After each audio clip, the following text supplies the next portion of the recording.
John est un homme âgé, mais encore plein de vitalité et de tendresse. Pendant toute sa vie, il a travaillé comme employé de banque. Son existence a été marquée par l'honnêteté, le dévouement et le travail acharné.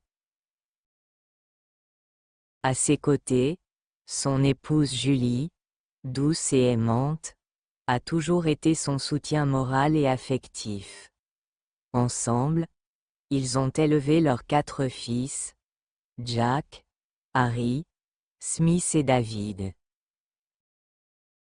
Le couple vit dans une belle maison familiale à Paris, entourée de souvenirs, de photos et d'objets, qui témoignent de leur longue vie commune.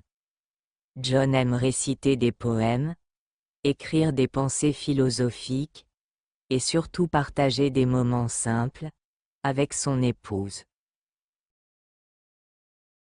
Julie, quant à elle, est le cœur du foyer, la mère aimante, qui a consacré toute son énergie à ses enfants. Dès les premières scènes, on sent l'amour sincère qui unit John et Julie. Leur complicité est telle, qu'ils se comprennent d'un simple regard. Malgré leur âge, ils se comportent souvent, comme 2 amoureux qui viennent de se marier. L'histoire prend une tournure décisive, lorsque John prend sa retraite. Lors de la fête organisée à la banque, pour son départ, il est honoré par ses collègues et ses supérieurs pour ses décennies de service loyal. John est plein de fierté et de joie, car il pense désormais pouvoir consacrer le reste de sa vie à profiter de sa famille, à voyager avec son épouse, et à goûter aux fruits de ses sacrifices. Cependant, un problème se pose. La maison dans laquelle ils vivent ne leur appartient pas vraiment. Elle est la propriété de la banque, mise à la disposition de John en tant qu'employé. Avec sa retraite, ils doivent quitter ce logement et trouver une nouvelle solution. John espère que ses fils, qu'il a élevés avec tant d'amour et de sacrifice, les accueilleront chez eux, ne serait-ce que par gratitude et respect. Le couple réunit ses 4 fils, avec leur belle-fille. John et Julie, confiants, leur annoncent qu'ils souhaitent vivre auprès de l'un d'eux. Mais au lieu de recevoir des bras ouverts et de l'enthousiasme, ils découvrent l'égoïsme et l'indifférence de leurs enfants. Chaque fils trouve des excuses, manque d'espace, contraintes professionnelles, habitudes différentes. Finalement, une décision cruelle est prise, séparer le couple. Julie vivra chez l'un des fils, tandis que John ira chez un autre. C'est un moment bouleversant. John et Julie, qui n'ont jamais été séparés, en 40 ans de mariage, doivent vivre éloignés l'un de l'autre. Ils sont trop dignes et trop respectueux pour protester, mais leurs cœurs sont brisés. La séparation marque le début d'une période de souffrance, silencieuse pour John et Julie. Julie s'installe chez Jack, son fils aîné. Mais sa belle-fille la considère comme un fardeau. Elle lui donne peu d'attention, critique ses habitudes, et la traite presque comme une domestique. Julie, pourtant douce et patiente, supporte les humiliations en silence. Elle trouve du réconfort auprès de son petit-fils, qu'il aime sincèrement, mais la froideur générale de la maison pèse sur elle. De son côté, John vit chez Smith. Mais là aussi, Il se sent étranger. Sa belle-fille le réprimande pour de petites choses, ses petits-enfants ne lui montrent guère de respect. John, qui avait tant rêvé de passer une vieillesse paisible entouré de ses enfants, se retrouve isolé et traité comme une charge. Chaque soir, il écrit des pensées dans son journal.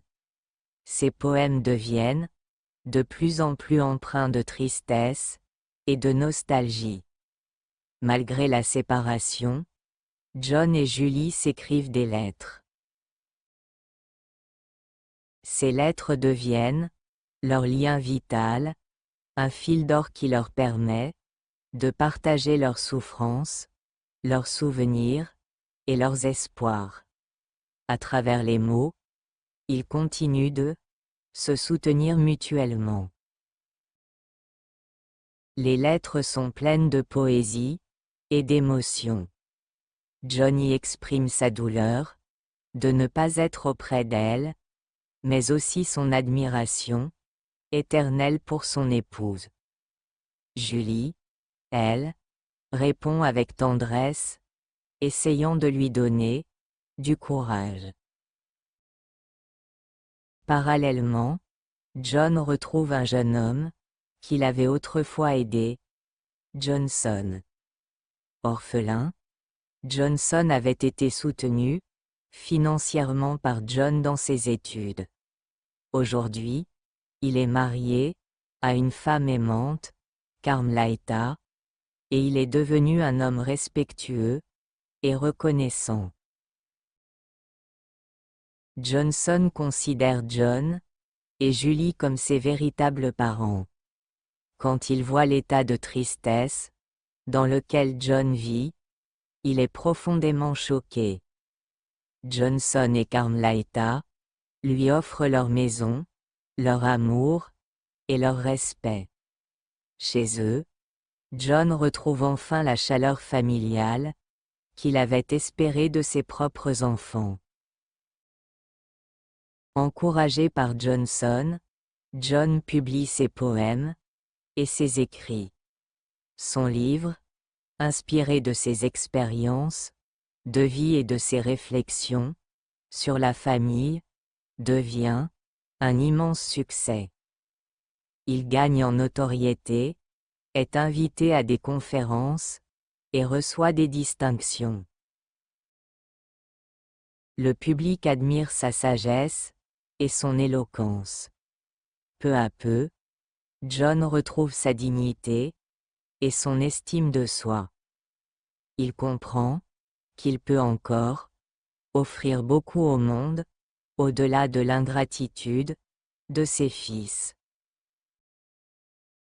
Vient le moment d'un grand festival organisé par l'éditeur de John pour célébrer son succès.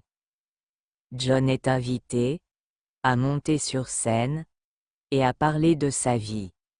Devant une foule immense, il raconte son histoire, celle de parents qui donnent tout pour leurs enfants, mais qui, une fois vieux, sont rejetés. Sans citer directement ses fils, ses paroles résonnent comme une leçon universelle sur l'amour, le respect et la gratitude envers les parents. Le public est ému, aux larmes et l'applaudit longuement. Ses 4 fils, présents dans la salle, ressentent la honte et la culpabilité. Ils comprennent à quel point ils ont trahi l'amour de leurs parents. Mais il est trop tard. Après la cérémonie, John retrouve enfin Julie. Les 2 époux se prennent dans les bras, submergés par l'émotion de se revoir. Ils décident de ne plus jamais se laisser séparer. Leur amour est plus fort que toutes les blessures. Johnson et Carmelita les accueillent chez eux, heureux de leur offrir un foyer chaleureux. John et Julie comprennent alors que parfois, les vrais liens de cœur sont plus puissants que les liens de sang. Il n'est pas seulement une histoire de famille, mais un message universel. Il pose la question: pourquoi tant d'enfants oublient-ils les sacrifices de leurs parents quand ceux-ci vieillissent?